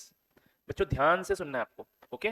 तो ये एग्रोटेक लिमिटेड नाम की एक कंपनी है जिसने 100 रुपए का डिबेंचर इशू किया है। तो this is face value, issue price 6% discount पे है, तो 100 माइनस 6% यानी 94 रुपीज में इशू किया है एक debenture and redeemable at a premium of 5% है, तो 100 रुपए पे ही 5% का प्रीमियम कंसिडर करना है। तो रिडम्पशन वैल्यू हो जाएगी बेटा 105 रुपए, सिंपल है। पेमेंट इंस्टॉलमेंट में आ रहा है बच्चों, ₹50 on application and ₹44 on allotment, तो 94 रुपीज मिल रहे हैं आपको यहाँ पे। 50 ऑन एप्लीकेशन मिलेंगे एंड 44 ऑन अलॉटमेंट मिलेंगे। Pass the necessary journal entry for issue of debenture. तो चलो लेट्स स्टार्ट। तो पहली एंट्री होगी बच्चों bank account debit, bank account debit. तो मित्रों बैंक अकाउंट डेबिट कितने से होगा, बैंक अकाउंट डेबिट कितने से होगा, 150 lakh debentures are issued, okay, into ₹44 you will receive, sorry 50 rupees you will receive on application, तो 50 रुपीज करूंगा मैं। तो 150 लाख इंटू 50, तो रुपीज इन लैक्स अगर मैं लिखूं, रुपीज इन लैक्स अगर मैं लिखूं तो 7,500 लैक्स यहां पे मिल जाएंगे। टू, मैं सिंपल एक अकाउंट क्रेडिट कर दूंगा 9% डिबेंचर एप्लीकेशन अकाउंट।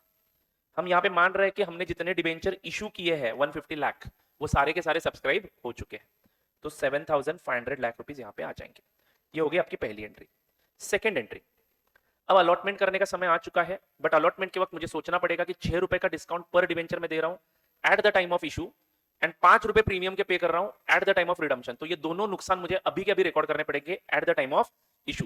बट बच्चों अगर आपका क्वेश्चन साइलेंट है तो ये लॉस या फिर ये जो discount on issue of debenture है ये आपको अलॉटमेंट वाले एंट्री में रिकॉर्ड नहीं करना है, ये आपको अलॉटमेंट कॉल वाले एंट्री में रिकॉर्ड करना है। ये बात बहुत ही इंपॉर्टेंट है बच्चों, जो बच्चे अक्सर भूल जाते हैं। मैंने कंबाइन एंट्रीज पढ़ाई है आपका, अभी आपको देखो अलॉटमेंट करना है, सिंपल सीधा साधा अलॉटमेंट। ये 50 रुपए पूरा का पूरा फेस वैल्यू का है, तो मैं ये 9% डिबेंचर एप्लीकेशन अकाउंट डेबिट कर देता हूं ठीक है, how much 7,500 to 9% debentures account. बिंदास्त आप ये 7,500 डिबेंचर अकाउंट को भेज दो। वो जो भी नुकसान वगैरह है वो बाद में हम अलॉटमेंट कॉल के वक्त रिकॉर्ड करेंगे। चलो अब तीसरा स्टेप है अलॉटमेंट कॉल। अलॉटमेंट हो गया बच्चों, this is called as allotment of debenture. अब मैं कॉल करने वाला हूं, कौन सा? अलॉटमेंट कॉल करने वाला हूं। चलो लेट स्टार्ट डूइंग इट। तो बच्चों 9% debenture allotment call account debit, allotment call account debit. आप कितने पैसे मांगने वाले हो? 150 लाख डिबेंचर्स है इनटू आप अब मांगने वाले हो 44 रुपीज, करेक्ट? 150 लाख इंटू 44, तो 6,600 you will demand, but at the same time you will record discount on issue of debenture। जो इशू के वक्त 6 रुपए का डिस्काउंट दिया है, 150 lakh debenture into 6 rupees per debenture, ये डेबिट करना है आपको 900 रुपए। इसके साथ साथ loss on issue of debenture, जो रिडम्शन के वक्त प्रीमियम पे करने वाले हो, 150 लाख डिबेंचर्स इंटू 5 रुपए का प्रीमियम पे करने वाले हो, तो 150 इंटू 5 750, तो ये डेबिट करोगे। टू 9% डिबेंचर्स अकाउंट, ये अपने डिबेंचर्स का जो फेस वैल्यू है 150 लाख, और कितने रुपए अभी मांगे आपने? 44 रुपीज। ये तो नहीं आने वाले, ये भी नहीं आने वाले, बट फिर भी 44 से क्रेडिट नहीं करना है बच्चों। 50 रुपए से ऑलरेडी फेस वैल्यू यहाँ पे क्रेडिट हो चुका है पर डिबेंचर, इज इट राइट? हाँ, तो बचा हुआ 50 रुपए मैं यहाँ पे क्रेडिट कर दूंगा। समझा क्या? 44 रुपीज प्लस ये 6 रुपीज का डिस्काउंट। ये जो लॉस हो रहा है ये सेपरेट खाते को क्रेडिट करना है, तो डिबेंचर अकाउंट को ये 44 प्लस 6 50 रुपीज क्रेडिट करना है, तो 150 इंटू 50, तो 7,500 यहाँ पे क्रेडिट हो जाएंगे। एंड बचा हुआ जो 6 रुपए यहाँ पे 5 रुपए यहाँ पे जो डेबिट कर रहा हूँ मैं, लॉस, ये प्रोविजन हो रही है, तो लॉस अकाउंट डेबिट कर दिया। सिमिलरली मैं एक अकाउंट क्रेडिट कर दूंगा, premium payable on redemption account, on redemption account. How much? 150 lakhs into 5 रुपए 750। तो I hope debit credit match हो गया। जरा डेबिट की टोटल देखो, 6,600 प्लस 900 प्लस 750, तो 8250 डेबिट हुआ। और यहाँ पे आप देख सकते हो 7,500 प्लस 750, 8250 यहाँ पे क्रेडिट हुआ। Is this clear to you all? चलो तो बच्चों इसी के साथ आप लोगों को ये क्वेश्चन का आंसर समझ में आ गया। Pass the necessary entries at the time of issue of debenture. बच्चों आप लोगों ने क्वेश्चन को ऑब्जर्व करना है, हमेशा आपको इशू ऑफ डिबेंचर्स के एंट्रीज पूछे हैं, हमेशा आपको इशू ऑफ डिबेंचर्स के एंट्रीज पूछे हैं। रिडम्पशन की एंट्री पूछी नहीं है, बट मान लो रिडम्पशन की एंट्री यहाँ पे मारने के लिए बोला होता, तो हम लोग क्या एंट्री मारेंगे?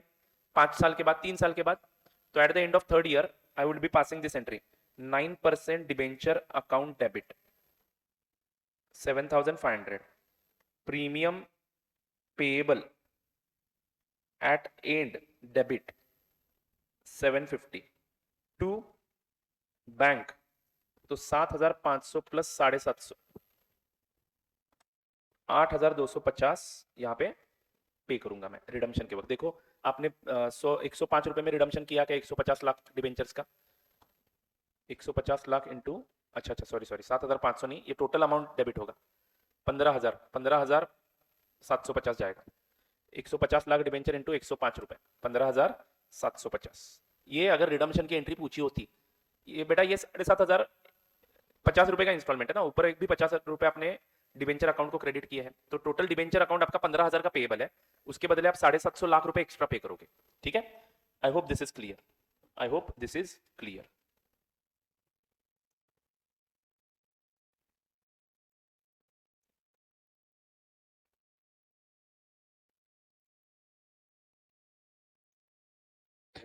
चलो आगे बढ़ते हैं। अगर मैं इस क्वेश्चन की बैलेंस शीट बनाऊं, अगर मैं इस क्वेश्चन की बैलेंस शीट बनाऊं, तो ये बैलेंस शीट में सब कैसे दिखेगा? बैंक में टोटल पैसे कितने आए आप लोग यहाँ पे देख सकते हो, 7,500 ये वाले आ गए, और बाद में 6,600 आएंगे, बाद में 6,600 आएंगे, 7,500 प्लस 6,600, करेक्ट, अलॉटमेंट कॉल के 6,600, तो बैंक में 14,100 लाख आएंगे। ठीक है, लाइबिलिटी साइड की अगर मैं बात करूं, तो रिजर्व्स एंड सरप्लस में डिस्काउंट दिखेगा, यहां पे है बच्चों डिस्काउंट 900 माइनस में, ठीक है, माइनस 900, लॉस दिखेगा 750 माइनस में। सिमिलरली प्रीमियम पेएबल ये भी लाइबिलिटी में दिखेगा 750। इसको कुछ नहीं करना है, इसको डायरेक्टली बैलेंस शीट डेट पे, सॉरी 3 साल के बाद पेमेंट करते समय उपयोग करना है इसका। जैसे कि इस एंट्री में मैंने इसको डेबिट करके जीरो कर दिया 3 साल के बाद, बट इन दो खातों में जो बैलेंस है डेबिट बैलेंस, उसको धीरे धीरे राइट ऑफ करना है 3 सालों के ऊपर, उसकी चर्चा हम बाद में करने वाले हैं। Is it right? फाइन। तो एक्चुअली इसका देखोगे तो -900 आया, और अब 10% डिबेंचर्स अकाउंट में पहले 7,500 क्रेडिट हुए थे और बाद में 7,500 क्रेडिट हुए, तो ये 15,000 डेबिट क्रेडिट बैलेंस दिख गया। तो इस प्रकार से हमारा 14,100 से ये बैलेंस शीट टैली हो जाता है। इशू के बाद ऐसा बैलेंस शीट दिखेगा। मैं टी फॉर्मेट में बैलेंस शीट बना के बता रहा हूँ आप लोगों को, शेड्यूल 3 के फॉर्मेट में कैसे बनाना है मैंने ऑलरेडी मेन चैप्टर्स में पढ़ाया है, तो वहां पे देख के आप वो बैलेंस शीट भी बनाना सीख लो बच्चों, क्योंकि कभी कभार पूछा जाता है।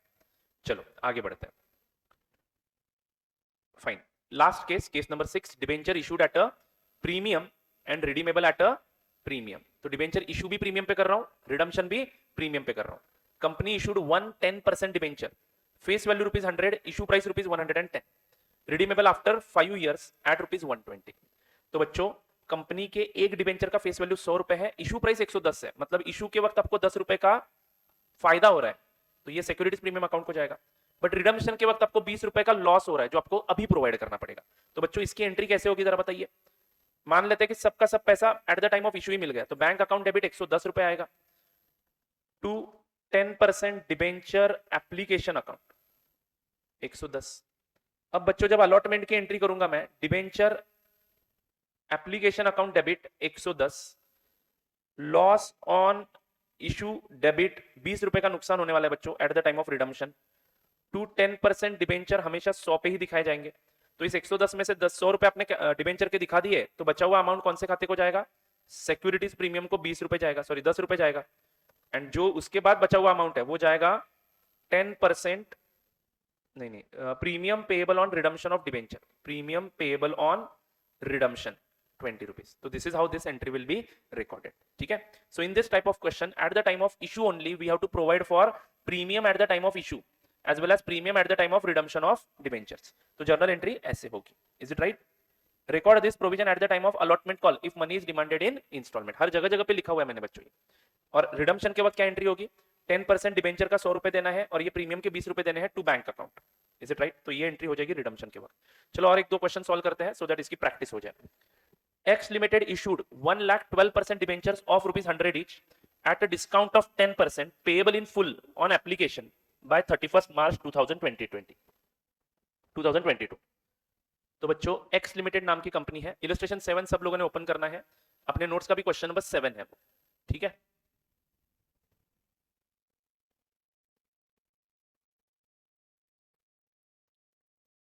हाँ जी बच्चों, तो x limited issued 1,12% debentures of ₹100 each at a discount of 10% payable in full on application by 31st May 2022। तो एप्लीकेशन के वक्त ही पूरा पैसा भरना है। ₹100 का फेस वैल्यू है, इशू प्राइस ₹90 है। Applications were received for 1,20,000 debentures. Debentures were allotted on 9 June 2022। तो 9 जून को अलॉट करना है 1,00,000 डिबेंचर्स। एप्लीकेशन ज्यादा आए हैं तो 20,000 एप्लीकेशंस रिजेक्ट करने पड़ेंगे। Excess moneys were refunded on the same date. Very good. Pass the necessary entries and also show the necessary ledger accounts. बच्चों इस क्वेश्चन में आप देखोगे तो आप लोगों को दिखाई देगा कि कहीं पे भी डिबेंचर्स कितने पे रिडीम करने हैं उसकी बातचीत नहीं की है, उसकी बातचीत नहीं की है। तो बात सिंपल है, अगर डिबेंचर्स रिडीम करने की बात ये नहीं कर रहा है तो यही माना जाएगा कि debentures will be redeemed at par, debentures will be redeemed at par. Is it clear? तो चलो लेट्स पास दिस एंट्रीज। पहली एंट्री होगी बैंक अकाउंट डेबिट। पहली एंट्री होगी, तारीख होगी 31 मई 2022, 31 मई 2022। Bank account debit, bank account debit 1,00,000 debentures है into you will receive ₹90। 1,00,000 debentures है, सॉरी 1,20,000 डिबेंचर्स एप्लीकेशन आए हैं इंटू ₹90, 1,20,000 इंटू 90। तो बच्चों आपको मिलेंगे 10 करोड़ 80 नहीं 1 करोड़ 8 लाख रुपए, 1 करोड़ 8 लाख रुपए। ओके। और ये पैसा आप 12% डिबेंचर एप्लीकेशन अकाउंट को क्रेडिट करोगे, 1 करोड़ 8 लाख रुपए। ठीक है। फिर उसके बाद अलॉटमेंट आपको करनी है 9 जून 2022 को, along with the refund, along with the refund. So let's do the allotment on 9th June 22. Simple है बच्चों, 12% debenture application account debit 1,08,00,000 to 12% debentures account. तो बच्चों how many debentures you will allot here? 1,00,000 into 90 rupees या 100 rupees करोगे? 100 rupees करेंगे. But बच्चों यहाँ पे लॉस भी रिकॉर्ड करना जरूरी था. Discount on issue of debenture debit करेंगे क्योंकि 90 रुपीज मिले हैं और मैं 100 रुपए से क्रेडिट करने वाला हूं. तो 1,00,000 डिबेंचर इंटू 10 रुपीज 10,00,000 रुपए का डिस्काउंट रिकॉर्ड करना पड़ेगा to 12% debentures account. 1,00,000 debenture into 100 rupees करना है तो 1 करोड़ हो जाएगा वो. ओके टू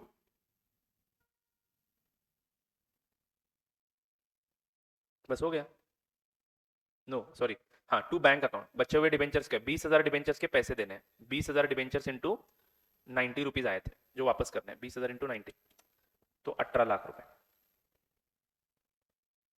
चेक करो बच्चों, डेबिट का टोटल 1,08,00,000, 1,08,00,000 प्लस 10,00,000 माइनस ये दो आइटम्स की टोटल भी करोगे तो 0 हो जाएगा, या फिर इन दोनों की टोटल करके देख लो 1,18,00,000 आ जाता है. ठीक है बच्चों, तो आपके आईसीए के मॉड्यूल में थोड़े दो अलग एंट्रीज मारे हैं, मैंने कंबाइन करके ये एंट्री पास की है. तो this is right entry. Okay let's go ahead. Next उसके बाद अलॉटमेंट हो गया, बात खत्म खत्म. This question is over. ठीक है, तो अगर ऐसे क्वेश्चंस आते हैं तो कृपया करके इस डिस्काउंट के बारे में सोचना मत भूलिएगा क्योंकि मुझे 90 रुपीज मिला है बट मुझे 100 रुपए का डिबेंचर क्रेडिट करना है. बट 1,00,000 डिबेंचर ही क्रेडिट करना है तो ऊपर के 20,000 डिबेंचर के पैसे हमने यहाँ पे वापस दे दिए. चलो आगे बढ़ता हूँ बच्चों, क्वेश्चन नंबर 9 की तरफ जाते हैं.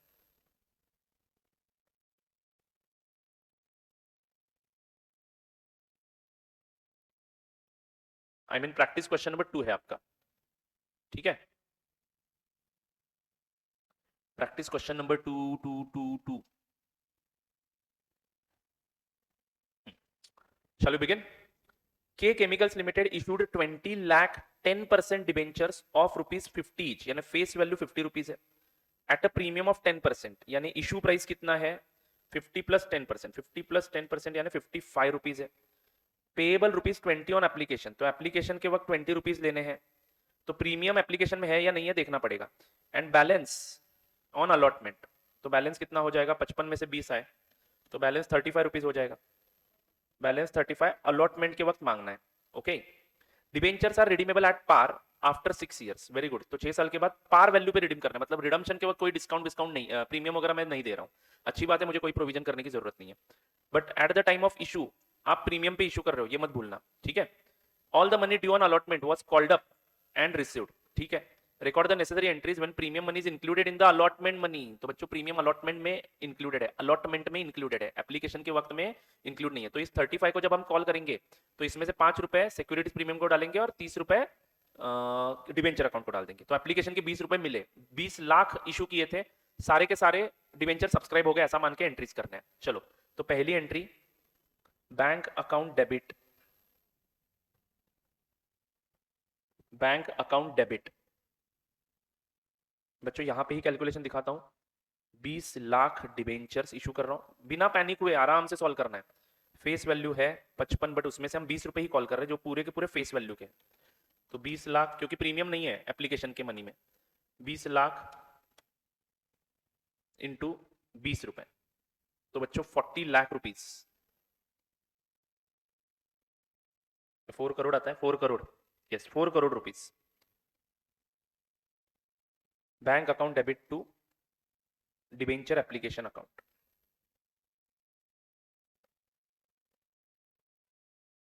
4 करोड़ रुपीज. ठीक है, फिर उसके बाद बच्चों debentures are redeemable at par बोला है, चलो कोई दिक्कत नहीं है. तो हमें अलॉटमेंट की एंट्री करनी है, सिंपल है. हम इस 20 रुपए में कोई प्रीमियम अमाउंट ना होने के कारण सिर्फ हमें ये डिबेंचर एप्लीकेशन का पैसा डेबिट करना है 4 करोड़ रुपए, और इस 20 रुपए में कोई भी प्रीमियम वगैरह नहीं है तो हम डायरेक्टली 10% डिबेंचर अकाउंट को 20 लाख डिबेंचर्स इंटू 20 रुपीज पूरे के पूरे 4 करोड़ रुपए यहाँ पे क्रेडिट कर देंगे। ये फेस वैल्यू के 20 रुपए है। आगे बढ़ते हैं, अब अलॉटमेंट कॉल करेंगे बच्चों। अलॉटमेंट कॉल की एंट्री क्या होगी? Debenture allotment account debit 20 lakh debentures का हम 35 रुपीज मांगेंगे, तो it will be 7 crore rupees.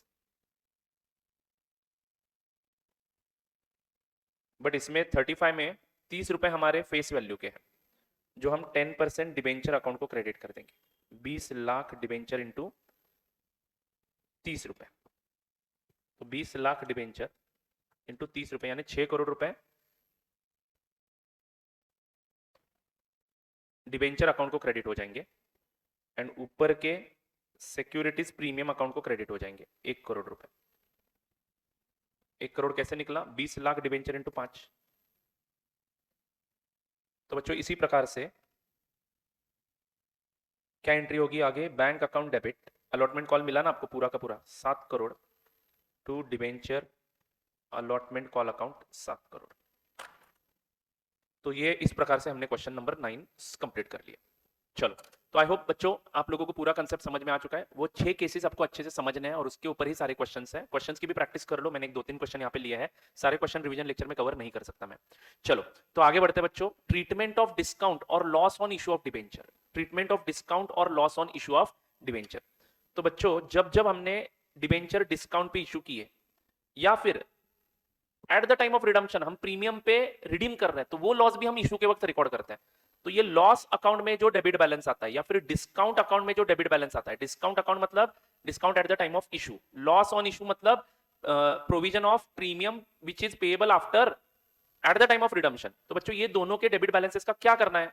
Simple है बच्चों, the discount on issue of debenture और loss on issue of debenture is amortized over a period between the issuance date and redemption date. तो बच्चों आपके डिबेंचर की जो लाइफ है ना, उस लाइफ के ऊपर उसको एमोर्टाइज करना है। अब यहां पे अगर देखोगे तो ये 900 का डेबिट बैलेंस आया था। कौन सा क्वेश्चन था ये? एक मिनट बच्चों, वो क्वेश्चन वापस ओपन करता हूं मैं। I think this was the question, 6 rupees into 150 lakh.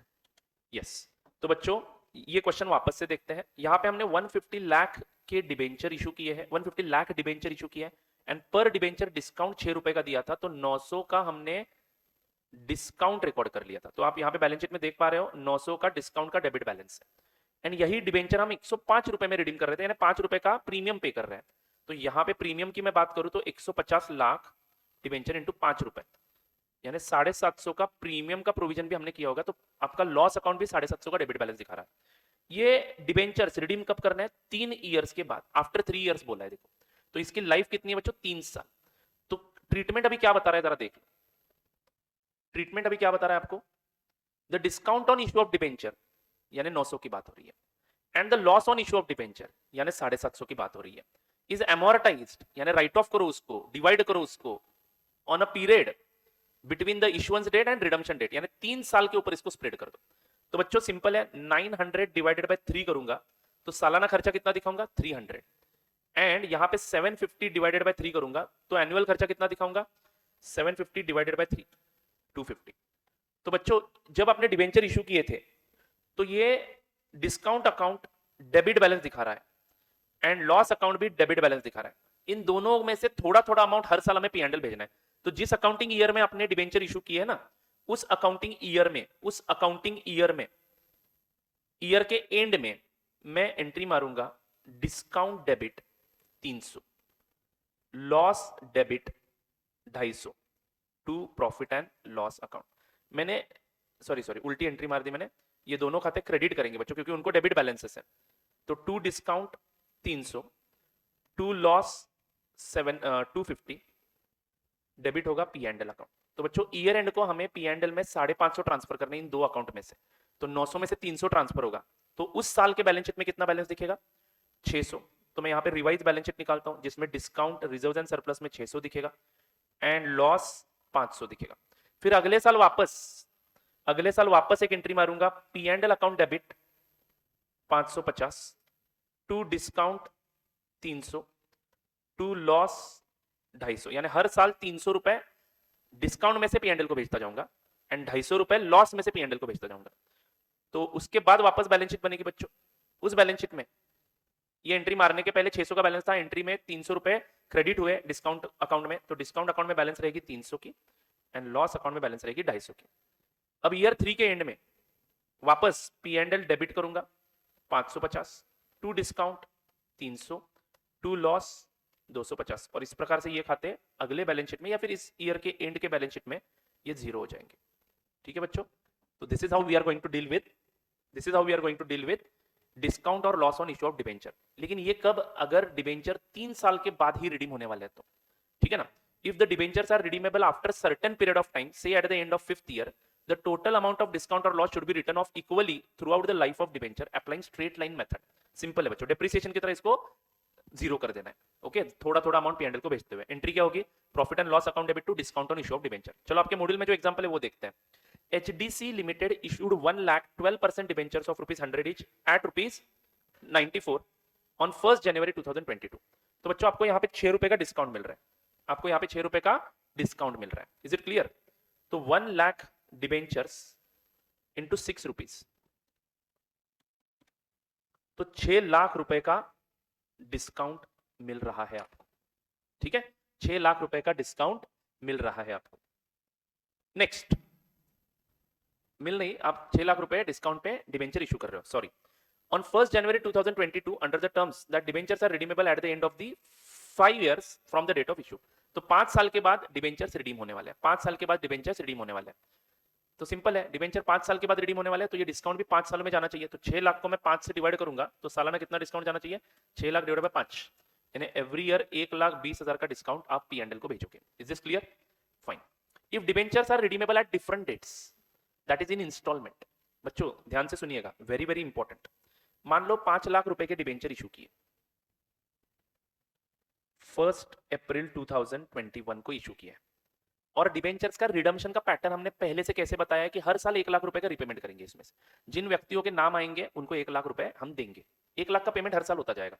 तो बच्चों 5 लाख का opening balance, okay, payment and closing balance, तो 31 मार्च 22 को सॉरी, पेमेंट कितने का होगा, 1 लाख का, तो बैलेंस कितना बचेगा, 4 लाख का।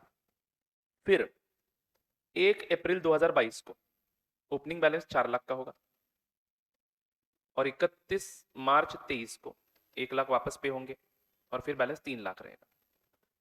फिर वापस 1 अप्रैल 2023 को 3 लाख का ओपनिंग बैलेंस रहेगा। ध्यान से सुनिए बच्चों, फिर 31 मार्च 24 को 1 लाख का पेमेंट करेंगे, मान लो, हाँ चलो ठीक है कोई दिक्कत नहीं। फिर बैलेंस बचेगा 2 लाख रुपए। फिर वापस 1 अप्रैल 24 को, मतलब यही क्लोजिंग बैलेंस में ओपनिंग बैलेंस करके ले रहा हूं, कितना, 2 लाख रुपए।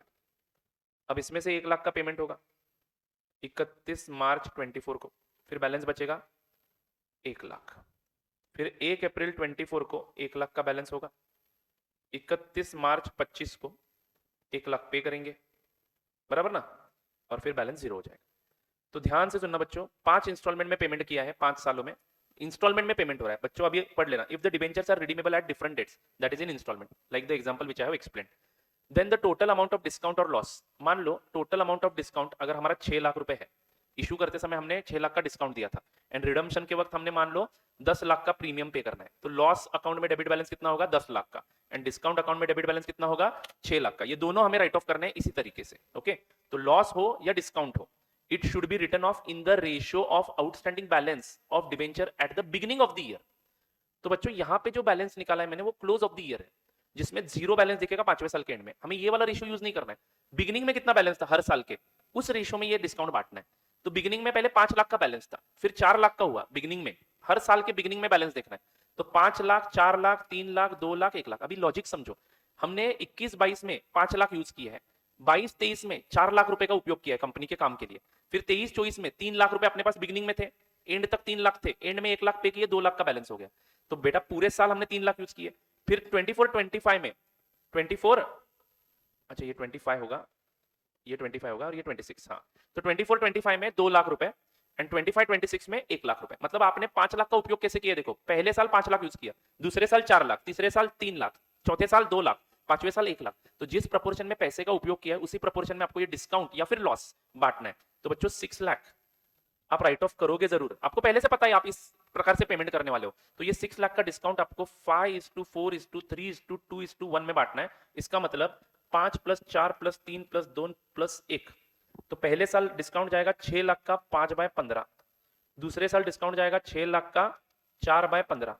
आई hope you are getting it. तीसरे साल डिस्काउंट जाएगा 3 लाख का 3/15, 2/15, 1/15। This is how you will proceed ahead. Is it clear to you all? Fine. तो बच्चों इसके ऊपर एक एग्जांपल है, वो जरूर करके जाना, एग्जाम में पूछा जा सकता है। ये 12 नंबर नहीं तो 13 नंबर का क्वेश्चन, ये किसी भी हालत में छोड़ना मना है। ओके बच्चों,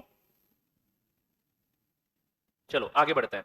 HDC limited issues 2,12% debentures of ₹10 each at 9.40 on 1st January 2022. Under the terms of the issue, 1/5 of the debentures are annually redeemable by drawings. The first redemption occurring on 31st December 22. बच्चों question को समझ लो। 2 lakh debenture हमने 9 रुपए 40 पैसे के हिसाब से issue किए है, जिसकी फेस वैल्यू 10 रुपए, यानी पर डिबेंचर आप डिस्काउंट दे रहे हो 0.60। रिडम्पशन एट पार ही हो रहा है तो नो वरीज अबाउट इट। तो 0.60 का डिस्काउंट इंटू 2 लाख डिबेंचर्स, यानी टोटल डिस्काउंट अमाउंट आएगा 2 lakh debentures into 0.60 which is equal to 1,20,000। अब डिबेंचर्स कैसे रिडीम होने वाले हैं? 1/5 यानी 5 सालों में रिडम्पशन होगा बच्चों, annually redeemable bye drawings.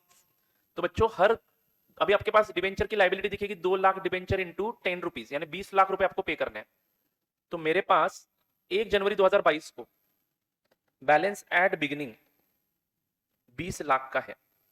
20 lakh रुपए आए डिबेंचर इशू कर जिस दिन की है, उसी अकाउंटिंग ईयर के एंड में फर्स्ट रिडम्पशन ऑकरिंग ऑन 31 दिसंबर 22। देख रहे हो बच्चों 31 दिसंबर 22 एग्जैक्टली 1 साल के बाद रिडम्पशन कितने का होगा? डिवाइडेड बाय 5 करना है। तो 20 lakh divided by 5, 20 divided by 5 4 lakh. तो बेटा 4 लाख का रिडम्पशन होगा, तो बैलेंस बचेगा 16 लाख रुपए 31 दिसंबर को। लेकिन 1 जनवरी 23 को बैलेंस कितना होगा? 16 लाख। फिर उसके बाद 1 जनवरी 24 को बैलेंस कितना होगा? 12 लाख, 4 लाख और पे हो जाएंगे। फिर 1 जनवरी 25 को बैलेंस कितना होगा? 8 लाख। 1 जनवरी 26 को बैलेंस कितना होगा? 23, 24, 25, 26, 4 lakh. Is it right? And फिर 1 जनवरी 27 को जीरो बैलेंस होगा, तो उसको कंसिडरेशन में नहीं लेंगे, 5 साल खत्म हो चुके हैं बच्चों। तो दोस्तों आप लोगों को ये 1,20,000 का डिस्काउंट 20:16:12:8:4 के रेशियो में बांटना है। तो 20 + 16 + 12 + 8 + 4, तो 60 लाख का डिस्काउंट हमें 60 इसका टोटल आता है। तो पहले साल डिस्काउंट जाएगा 1,20,000 इंटू 20/60। सेकेंड केस में 1,20,000 into 16/60। This is how you are going to calculate the discount to be written off. Is this clear to you all? Fine. चलो आगे बढ़ते हैं बच्चों। The balance in discount or loss account is to be kept in reserves and surplus as a negative figure. It becomes 0. चलो कोई बात नहीं, अब धीरे धीरे बैलेंस कम होता जाएगा एंड उसके अकॉर्डिंगली हम उसको डिस्काउंट अकाउंट में दिखाते जाएंगे। आगे बढ़ते हैं। Interest on debentures. Interest on debentures, interest payable on debenture is treated as charge against the profit.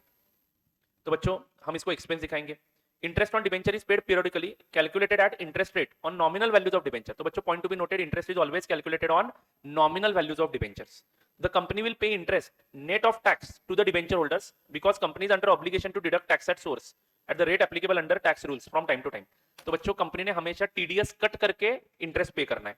The companies will deposit the tax so deducted with the income tax authorities. तो बाद में वो टैक्स इनकम टैक्स अथॉरिटीज के साथ पे कर दिया जाएगा। मान लो 10,000 रुपए का डिबेंचर देना है और इनकम टैक्स का नियम है कि 10% टैक्स कट करना है, तो 1,000 रुपए टैक्स कट करेंगे और 9,000 रुपए उस डिबेंचर होल्डर के अकाउंट में डालेंगे और 1,000 रुपए उसका टैक्स बाद में गवर्नमेंट को रेमिट करेंगे, उसके नाम से ही रेमिट करेंगे। तो बच्चों एंट्रीज कैसे होंगे? अब मान लो 1 लाख के डिबेंचर्स थे कंपनी के आउटस्टैंडिंग, इंटू 10% ब्याज देना है, तो 10,000 पूरे साल का ब्याज आएगा। ब्याज देने की एंट्री बच्चों फिक्स करती है कंपनी पहले ही। आपको जिस दिन जिस डिबेंचर होल्डर को ब्याज चाहिए उस दिन उसको नहीं मिलेगा, हम किसी एक पर्टिकुलर तारीख को 10,000 रुपए पूरे के पूरे सभी डिबेंचर होल्डर्स के खाते में ट्रांसफर कर देंगे। तो मान लो वो 31 मार्च ही अपना तारीख, last date of financial year, तो पूरे साल का इंटरेस्ट हम 31 मार्च को ही ट्रांसफर करेंगे। क्लियर? फाइन। तो बच्चों मान लो 10,000 रुपए 31 मार्च को ट्रांसफर करने हैं, बोलो क्या एंट्री होगी? Interest account debit 10,000 to debenture holders account 10,000। लेकिन इस 10,000 में से सरकार ने बोला है कि 1,000 का टैक्स कट करो, तो debenture holders account debit 10,000 TDS payable हम क्रेडिट करेंगे 1000 टू बैंक अकाउंट 9000, तो डिबेंचर होल्डर्स के खाते में 9000 ही जाएंगे और 1000 टीडीएस पेएबल अकाउंट में जाएंगे, जो अपने पास नहीं रखना है, बाद में उसको भी डेबिट करके बैंक अकाउंट से क्रेडिट कर देना है। तो ये टीडीएस पेएबल यहाँ पे क्रेडिट करके दिखाना है पहले और बाद में उसका पेमेंट सेपरेटली दिखाना है। कृपया करके डायरेक्टली मत मानना कि हमने टीडीएस भर दिया करके, ये अकाउंट्स में ऐसे दिखना चाहिए। तो बच्चों this is how you are going to do the accounting of interest. बाद में जो इंटरेस्ट अकाउंट में डेबिट बैलेंस आया था यहाँ पे, ये आपको नॉमिनल अकाउंट होने के नाते P&L को भेज देना है। तो profit and loss account debit to interest account 10,000 10,000। यहाँ पे एक इंपॉर्टेंट पॉइंट जो दिमाग में रखना जरूरी है वो ये है कि इंटरेस्ट हमारा खर्चा है, वो टीडीएस कट होने के बाद 9,000 दे रहे हैं जरूर, बट हम खर्चे में 10,000 ही दिखाएंगे और 1,000 सरकार को पेएबल है ऐसे दिखाएंगे और बाद में उसका पेमेंट करेंगे। तो बच्चों आपको क्या करना है, अभी ये सारे एंट्रीज पढ़ने के बाद ये क्वेश्चन नंबर 14 सॉल्व करना है, ठीक है। Now issue of debenture for a consideration other than cash, छोटा सा कंसेप्ट है बच्चों बट इंपॉर्टेंट है। तो just like shares, debentures can also be issued for a consideration other than cash. आप लैंड एंड बिल्डिंग खरीदने के लिए, मशीन खरीदने के लिए डिबेंचर्स भी इशू कर सकते हो। ऐसे सिचुएशन में हमेशा याद रखना entries will be like this, sundry asset account debit, जो एसेट खरीद रहे हो वो डेबिट करो, ठीक है, और वेंडर का खाता क्रेडिट कर देना है आपको, ठीक है। बाद में वेंडर अकाउंट डेबिट करके डिबेंचर्स उसको इशू कर देने। अब सवाल यह है कि डिबेंचर्स इशू कितने करें। आप कितने भी डिबेंचर इशू करो बच्चों, हमेशा डिबेंचर्स कैसे भी इशू करो, कौन से भी वैल्यू पे इशू करो, हमेशा number of debentures to be issued calculate करते समय, number of debentures to be issued calculate करते समय आप उसको हमेशा इशू प्राइस से डिवाइड करना। अब देखो यहाँ पे when debentures are issued at par value से डिवाइड किया है, debentures are issued at premium तो इशू प्राइस से ही डिवाइड किया है, एंड यहाँ पे भी इशू प्राइस से ही डिवाइड किया, तो ये इशू प्राइस से डिवाइड करेंगे और नंबर ऑफ डिबेंचर्स निकालेंगे, ठीक है। तो बच्चों ये आपका issue of debenture for consideration other than cash का अकाउंटिंग हो गया। Now issue of debentures as a collateral security, छोटा सा कंसेप्ट है बट बहुत ही इंपॉर्टेंट है बच्चों, 1-2 मार्क का क्वेश्चन आ सकता है इसके ऊपर। अगर मान लो डिबेंचर्स आपने as a collateral security issue किया है, कोलैटरल सिक्योरिटी मतलब समझ लो, जब भी कभी हम बैंक से लोन लेते हैं तब हम उनको एक प्राइमरी सिक्योरिटी देते हैं। तो प्राइमरी सिक्योरिटी में हम लोगों ने मान लो हमारा बिल्डिंग दिया है एज अ सिक्योरिटी, तो अगर मान लो लोन का रिपेमेंट नहीं होता है तो बैंक बिल्डिंग जब्त करेगा, बिल्डिंग से पैसे वसूलेगा और लोन के पैसे रिकवर करेगा। बट मान लो कभी कभार बैंक को एडिशनल सेफ्टी चाहिए होती है, तो बैंक क्या करता है, कोलैटरल सिक्योरिटी मांगता है, यानी दूसरी और एक सिक्योरिटी दे दो बोलता है। तो उस सिक्योरिटी के तहत हम हमारा उनको डिबेंचर इशू करके रख सकते हैं। मान लो बैंक से हमने 1,000 का लोन लिया है और मान लो हमने उनको as a collateral security debentures दे के रखे हैं, एक्चुअल में इशू नहीं किया है, बस as a collateral security issue करने का प्रॉमिस किया है उनको। तो उस केस में अगर हम लोन का रिपेमेंट नहीं करते हैं और मान लो मेन एसेट से पैसे वसूल नहीं होता है, तो उतने अमाउंट के डिबेंचर्स उनको इशू करने पड़ेंगे एट दैट टाइम जब लोन का रिपेमेंट नहीं करोगे। यानी डिबेंचर अभी इशू नहीं कर रहा हूं मैं, फ्यूचर में इशू करने का प्रॉमिस कर रहा हूं बैंक को। इससे क्या होता है, बैंक को इससे फायदा ये हो जाता है कि उनका जो लोन सिक्योरिटी रिपेमेंट होने के बाद अनसिक्योर्ड रह रहा है वो डिबेंचर्स में कन्वर्ट हो जाता है। डिबेंचर्स आर ऑलवेज सिक्योर्ड, तो डिबेंचर्स का पेमेंट पहले हो जाता है कंपेयर टू अदर लायबिलिटीज, इसलिए वो बैंक सेफ्टी पर्पज से debentures as a collateral security मांगती है। यानी सिंपल है, पहले लोन लूंगा उसको मेन प्राइमरी सिक्योरिटी दूंगा। मान लो 1,000 का लोन लिया है, प्राइमरी सिक्योरिटी बेच के 800 रुपए आए तो 200 रुपए बच गए, तो उस 200 के लिए हमने उनको कोलैटरल सिक्योरिटी भी दे दी है एज अ डिबेंचर। तो 200 रुपए का लोन बाद में कन्वर्ट होगा डिबेंचर्स में, तो वो लोन कन्वर्जन की एंट्री क्या मारनी पड़ेगी, लोन अकाउंट को क्रेडिट करना पड़ेगा, सॉरी डेबिट करना पड़ेगा एंड डिबेंचर्स अकाउंट को क्रेडिट करना पड़ेगा। अब बस सवाल यह है कि अगर हमने ऐसे कोलैटरल सिक्योरिटी करके डिबेंचर इशू किए हैं तो सर उसको बुक्स में दिखाना कैसे है। सिंपल है, मेथड 1 ही यूज करना है। Under this method no entries made in the books of accounts of the company at the time of making issue of such debentures in the notes to accounts. बस उस bank loan के नीचे आप लोगों को लिखना है fact that the debentures are issued and outstanding by way of a note. तो दोस्तों यहाँ पे मैंने प्रेजेंटेशन दिखाया है, यहाँ पे हमने आईडीबीआई बैंक से 1 करोड़ का लोन लिया है, जिनको हमने 1,50,00,000 की debentures as a collateral security दे के रखी है, इशू नहीं किया है बच्चों। तो बस लोन का जो अमाउंट हमारा लॉन्ग टर्म बोरिंग में दिखने वाला आईडीबीआई बैंक, वहां पे ऐसा ब्रैकेट में लिखना है collateral security bye issue of 1,50,00,000 14% first mortgage debentures, ठीक है। सो इस मेथड में सेकंड मेथड में एक एंट्री मारने के लिए बोला है, बट इंस्टीट्यूट ने खुद बोला है कि ये सेकंड मेथड कभी भी यूज मत करना, मेथड 1 ही यूज करना, ठीक है बच्चों। तो कुछ इस प्रकार से यहाँ पे कोलैटरल सिक्योरिटी का प्रेजेंटेशन करना है। तो इतने कंसेप्ट्स आपको इशू ऑफ डिबेंचर्स में पढ़ के जाने हैं और इसी के साथ हमारा डिबेंचर्स का ये जो इशू ऑफ डिबेंचर्स का जो रिवीजन था वो समाप्त हो जाता है।